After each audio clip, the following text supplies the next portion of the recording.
Dunia Kedua adalah pertempuran terbesar dan paling mematikan dalam sejarah umat manusia. 19 tahun setelah berakhirnya Perang Dunia Pertama, dunia kembali dihantui oleh bayang-bayang ketegangan dan konflik yang semakin memburuk. Pada tahun 1939, keheningan kembali pecah menjadi kekerasan tanpa ampun. Seperti kilat di malam gelap, perang kembali melanda dunia, mengguncangkan hati dan merobek kedamaian yang rapuh. Pada tanggal 1 September 1939, ketika matahari terbit di pagi yang tenang, dunia tak menyangka bahwa saat itu akan menjadi permulaan dari kehancuran yang belum pernah terbayangkan sebelumnya. Pasukan Jerman melintasi perbatasan Polandia dengan kekuatan penuh. Serangan itu terjadi secara brutal dan tanpa ampun, menghujani langit dengan ledakan dan mengepung kota-kota Polandia. Dalam hitungan hari, negara kecil yang damai ini jatuh ke dalam kehancuran. Serbuan pasukan Jerman yang tak terkendali memporak-porandakan pertahanan Polandia yang lemah. Kota-kota menjadi puing-puing dan rakyat Polandia berlarian dalam ketakutan. Pada saat yang sama, dunia menahan nafas ketika mereka menyaksikan kemarahan Jerman yang terus meluas. Berita penyerangan itu pun menyebar dengan cepat ke seluruh dunia, dan pada tanggal 3 September 1939, Britania Raya dan Perancis sebagai sekutu Polandia memutuskan bahwa mereka tidak bisa lagi berdiam diri. Mereka menyatakan perang terhadap Jerman yang telah menciptakan badai yang tak terelakkan. Namun yang tidak mereka ketahui adalah serangan ke Polandia hanya permulaan dari gelombang kehancuran yang akan menyapu seluruh dunia. Dan inilah kisah kelam sejarah Perang Dunia Kedua.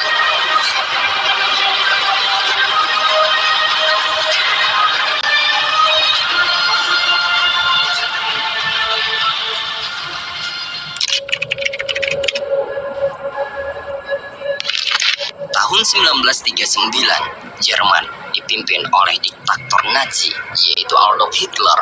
Dia meyakini rakyatnya merupakan ras unggul yang ditakdirkan untuk menaklukkan Eropa. Pasukannya telah berjalan memasuki Austria dan Cekoslowakia. Namun Perang Dunia Kedua dimulai saat Hitler menugaskan angkatan udara Jerman yang dikenal sebagai Luftwaffe untuk menginvasi Polandia. Serbuan pasukan Jerman yang tak terkendali memporak-porandakan pertahanan Polandia yang lemah. Kota-kota menjadi puing-puing dan rakyat Polandia berlarian dalam ketakutan yang sangat mendalam. Setelah 3 minggu dalam penyerangan, ibu kota Polandia jatuh ke tangan Jerman. Große Linie, in diesem Augenblick marschieren gerade. Polen hat den Kampf gewählt und es hat den Kampf nun erhalten.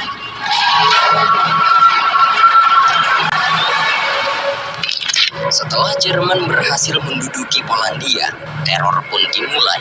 Pasukan Jerman menangkap rabi ortodoks, kemudian mengikatnya di atap sinagoge kayu dan membakarnya hidup-hidup. Dan pasukan Jerman hanya menentukan kapan mereka akan membunuh semua warga Polandia. Sehingga satu-satunya pilihan yang tersisa bagi para penduduk adalah membela diri dan melindungi keluarga mereka sebisa mungkin. Walaupun secara perlahan-lahan semua pembantaian itu terjadi. I remember seeing the dead horses of the ruined buildings. My mother burst crying and she threw up when she saw everything that was happening. It was just such a shock. We were simply overwhelmed by the German military might. It was a feeling of being in a trap. There was no way out. The Germans started the terror immediately. They brought in the Orthodox rabbi and tied him up to the roof of the wooden synagogue and started a fire, and they all died right in front of my eyes. Setelah menduduki Polandia, Hitler hendak membentuk kekaisaran Jerman dengan menginvasi negara-negara timur. Namun Inggris Raya dan Perancis memiliki pakta dengan Polandia, sehingga Inggris Raya dan Perancis menyatakan perang dengan Jerman. Just to bring you up to date on the news of Europe, if you were just carrying on your radios, Great Britain is now at war with Germany. Setelah menyatakan perang dengan Jerman, Anak-anak di Paris dan London diamankan ke perdesaan. Lalu Perancis dan Inggris meminta bantuan pasukan kolonial mereka dari Asia dan Afrika. Au nom de maître et d'esclaves, nous avons à sauver la liberté et la dignité humaine. Pasukan sekutu menyebar di sepanjang garis Maginot, sebuah rangkaian bunker dengan benteng di sepanjang perbatasan Jerman. Selama 8 bulan, kedua kubu saling mengawasi dari sisi berseberangan.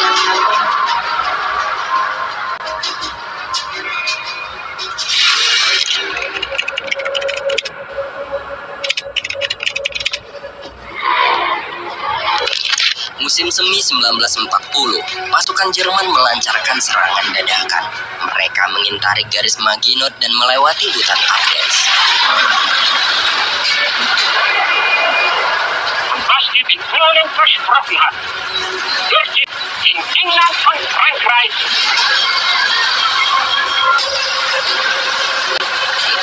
Alles ist nach Bonn gegangen und ich wollte unbedingt etwas erleben. Ich war begeistert.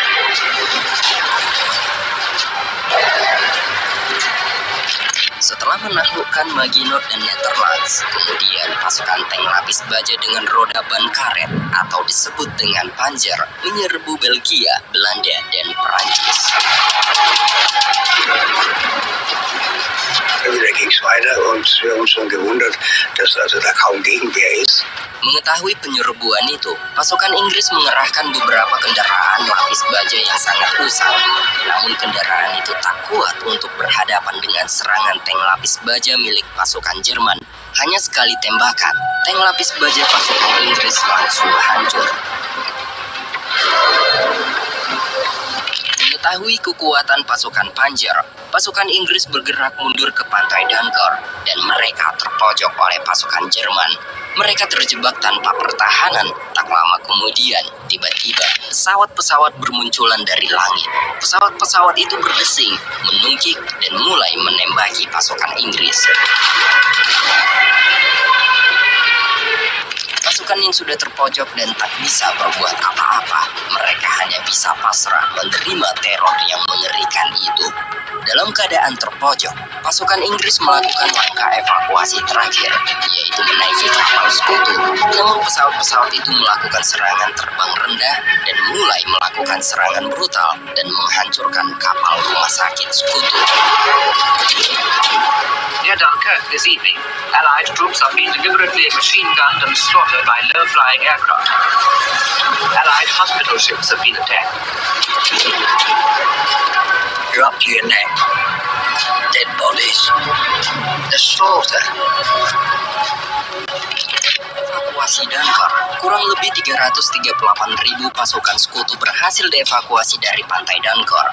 Dari jumlah tersebut, sekitar 198.000 diantaranya adalah pasukan Inggris dan sisanya terdiri dari pasukan Perancis, Belgia, dan sejumlah kecil pasukan dari negara lain yang terlibat dalam konflik. Dalam pertempuran Dunkirk atau evakuasi Dunkirk, pasukan yang gugur tidak sebesar jumlah pasukan yang berhasil dievakuasi, namun sekitar 68.000 hingga 100.000 tentara sekutu, termasuk pasukan Inggris, Perancis, Belgia, dan beberapa lainnya, diperkirakan tewas atau ditangkap selama pertempuran. Selama beberapa minggu berperang, pasukan Jerman membunuh atau menangkap lebih dari 2 juta pasukan sekutu. Dalam 21 hari, pasukan Nazi berhasil kuasai Prancis dan memasuki Paris, dan Prancis mulai menyatakan menyerah ke pihak Jerman. France has surrendered. Kemudian di Berlin, Hitler disambut sebagai pahlawan.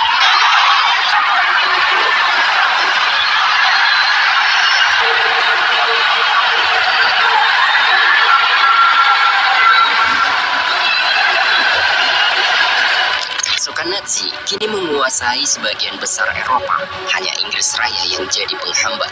Winston Churchill, Perdana Menteri Inggris pada tahun 1940, tak mau tunduk dengan peringatan Hitler. Kini Hitler mempersiapkan serangan mematikan terakhirnya. Ia berencana melakukan invasi berskala besar ke Inggris Raya. Namun terlebih dahulu, ia harus melumpuhkan Angkatan Udara Inggris Raya. Britain alone will continue the struggle. Perang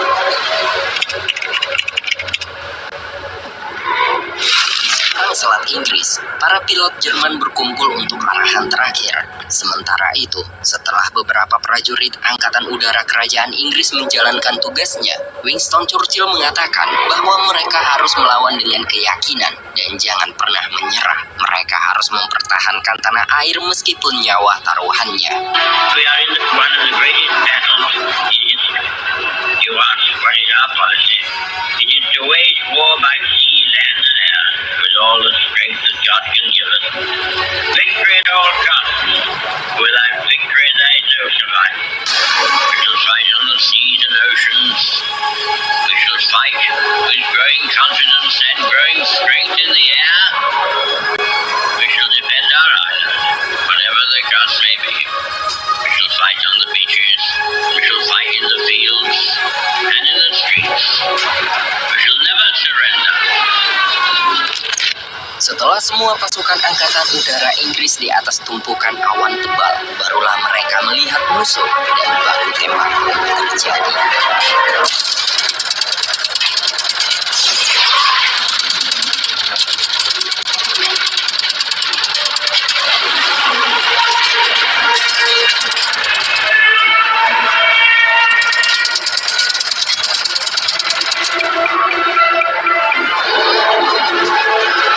Pertempuran Angkatan Udara ini pun berlangsung selama 12 minggu dan pada akhirnya di bulan September sebanyak 1.600 pesawat Jerman ditembak jatuh.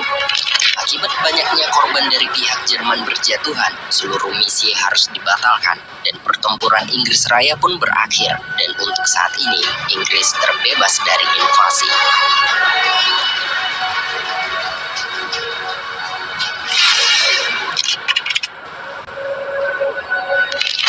Hitler bukan satu-satunya diktator yang membayangi Eropa. Italia punya orang berkuasa sendiri, yaitu Benito Mussolini, merencanakan kesepakatan dengan Hitler dan menyiapkan militernya sendiri. Andiamo in campo contro le democrazie dell'Occidente. Corri alle armi e dimostra la tua tenacia, il tuo coraggio, il tuo valore.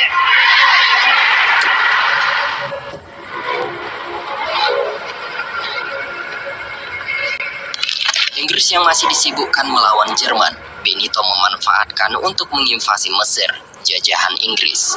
Sementara itu di Eropa, ribuan tentara sekutu kini menjadi tawanan perang. Salah satunya adalah Pham Pham Kiem, tentara V6 yang bertugas di Angkatan Darat Inggris. Kemudian tentara Nazi mulai memisahkan tentara kolonial dari tahanan perang lainnya. Setelah mencukur rambut semua tawanan, mereka diberi nomor identifikasi. Namun alasan dibalik pemberian nomor tersebut tidak dipahami oleh para tahanan. Ternyata Nazi melakukan sesuatu yang mereka sebut riset medis untuk memajukan keyakinan rasis mereka, dan ini baru permulaan. Kemudian kita menuju ke area ibu kota Polandia, yaitu Warsawa. Di Polandia yang dijajah, mereka mengasingkan populasi Yahudi ke wilayah perkotaan yang dikenal sebagai Kampung Yahudi. Seorang pemuda bernama Julian Kulski yang masih berumur 13 tahun. Dari pengakuannya, ia sangat bertekad untuk melawan pasukan Jerman sehingga ia memutuskan ikut masuk ke pasukan perlawanan Polandia.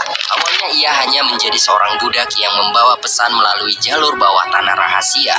Kemudian komandannya mengajarinya menggunakan senjata dan cara membunuh orang dengan pisau atau tangan kosong. Setelah mendapat ilmu dalam melakukan serangan, unit Julian mempersiapkan perlawanan terhadap penjajah. Namun operasi mereka ini diketahui oleh Nazi dan komandan mereka dari pasukan perlawanan Polandia tertangkap dan langsung dibunuh. Melihat komandan mereka dibunuh, Julian dan beberapa anak lainnya semakin marah dan mulai mencari pasukan Jerman. Di pusat kota mereka bertemu salah satu tentara Jerman dan langsung menghabisinya. Dan hal ini merupakan pertama kalinya Julian Kulski membunuh manusia. Keesokan harinya, atas kematian pasukan Jerman itu diketahui. Hal ini pun membuat para prajurit Nazi mulai melakukan pembantaian. Tahap awal, mereka membunuh 20 wanita dan anak-anak sebagai ganti atas kematian satu pasukannya. I feel responsible for the death of these poor people. Di kampung Yahudi, orang-orang Yahudi mulai dikumpulkan dan ditarik paksa untuk dibawa ke kem-kem yang sudah dibangun oleh Jerman. Dan Nazi juga punya rencana terhadap orang-orang Polandia yang tersisa. Setelah beberapa hari kemudian, pasukan tentara SS datang. Pasukan SS merupakan pasukan elit Nazi yang anggotanya diambil dari barisan pengawal Hitler yang paling ditakuti di seluruh Eropa, yaitu Schutzstaffel atau biasanya disingkat dengan sebutan pasukan SS.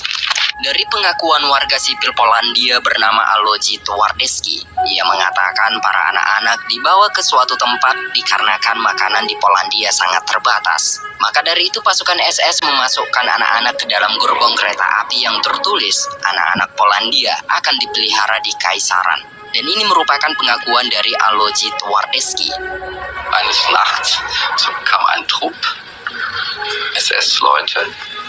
Man erzählte den Müttern, da es sehr schlecht mit den Lebensmitteln für Polen bestellt war, Sie wissen, dass man die Kinder aufpäppeln wollte und ins Reich bringen würde, in so ein Kinderlager. Weiß ich noch, auf einmal befand ich mich die Kinder wurden dann ihnen aus den Armen gerissen. Die Züge. Wobei auf den Waggons stand, polnische Kinder zur Ernährung ins Reich. Aloji Twardowski adalah salah satu dari 20.000 anak Polandia yang diculik pasukan SS saat itu. Dan ketika semua anak-anak sudah memasuki remaja, Hitler menjadikan mereka semua sebagai prajurit Jerman yang akan berperang. Deutsche Jugend, wir wollen Einhalt sein. Und ihr, meine Jugend, soll dieses Volk nun lernen, denn ihr seid Fleisch. Von unserem Fleisch und Blut, von unserem Blut. Und in eurem jungen Gehirn brennt dasselbe Geist, der uns beherrscht. Vor uns liegt Deutschland, in uns marschiert Deutschland und hinter uns kommt Deutschland.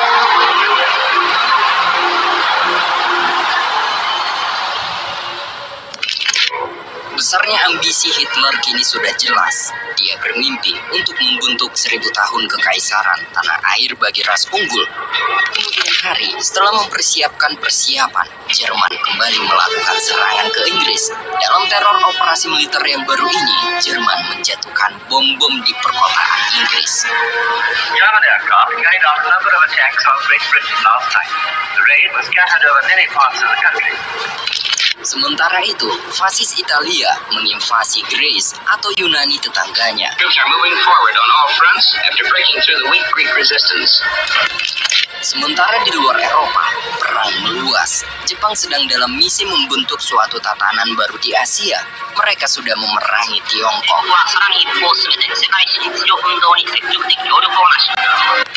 Dan kini, Nazi Jerman, fasis Italia, dan imperialis Jepang sepakat untuk bergabung membentuk aliansi baru yang tangguh, dan mereka dikenal sebagai Blok Poros.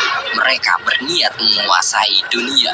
Namun ada satu pihak yang perlu diperhitungkan, yaitu Uni Soviet yang memiliki pasukan terbesar di dunia. Dalam diri Joseph Stalin, ada seorang diktator yang ambisinya menyamai Hitler.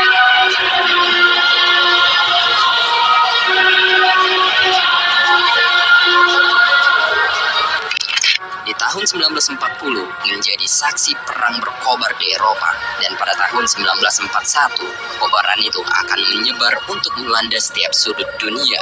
Dan di tahun ini Jepang mulai melakukan serangan ke Pearl Harbor melalui udara, dan film dokumenter ini pun bersambung. From the NBC newsroom in New York. President Roosevelt said that the Japanese have attacked the Pearl Harbor from the air. I'll repeat that. President Roosevelt says that the Japanese have attacked Pearl Harbor in Hawaii from the air.